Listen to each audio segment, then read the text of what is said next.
Reserve bank governor Shaktikanta Das తన పదవీకాలం చివరి ఎంపీసీ సమావేశంలో మరోసారి సామాన్యుల అంచనాలను తలకిందులు చేశారు.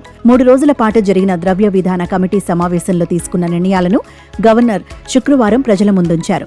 విశ్లేషకుల అంచనాలకు అనుగుణంగానే రిజర్వ్ బ్యాంక్ ఆఫ్ ఇండియా కీలక వడ్డీ రేట్లను యథాతథంగా కొనసాగించింది.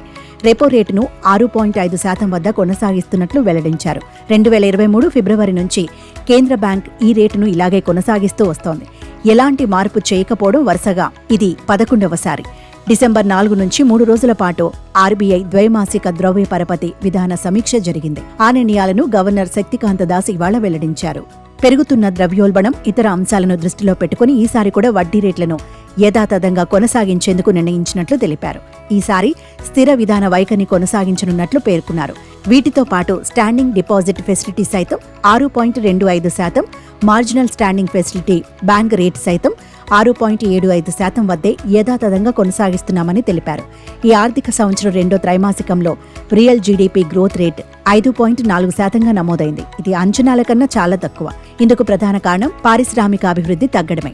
తొలి త్రైమాసికంలో ఇండస్ట్రియల్ గ్రోత్ రేటు 7.4%గా ప్రకటించగా అది రెండో త్రైమాసికానికి వచ్చేసరికి 2.1%కి పడిపోయింది. తయారీ రంగ కంపెనీలు పనితీరు తగ్గిపోవడం ఇందుకు కారణమైంది. 2024-25లో వాస్తవ జీడీపీ వృద్ధి రేటు అంచనా 6.6%గా పేర్కొన్నారు గవర్నర్. గత ద్వైమాసిక సమీక్షలో దీన్ని 7.2%గా అంచనా వేశారు. ప్రస్తుత ఆర్థిక సంవత్సరంలో రిటైల్ ద్రవ్యోల్బణం 4.5% నుంచి 4.8%కి పెంచారు. ఆహార పదార్థాల ద్రవ్యోల్బణం పెరుగుదల అంచనాలతో పెంచాల్సి వచ్చిందన్నారు. అలాగే ఈ సంవత్సరం కరెంటు ఖాతా లోటు స్థిరంగా ఉంటుందన్నారు. ద్రవ్య లభ్యత మిగులు స్థాయిలోనే ఉందన్నారు. ఇక క్యాష్ రిజర్వ్ రేషియోను 4.5% నుంచి 4%కి తగ్గిస్తున్నట్లు చెప్పారు.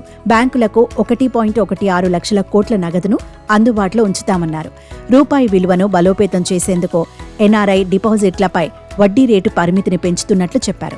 మరోవైపు చిన్న సన్నకారు రైతులకు ఆర్బీఐ ఊరట కల్పించింది. అన్నదాతలకు తనఖా రహిత వ్యవసాయ రుణాల పరిమితిని పెంచింది.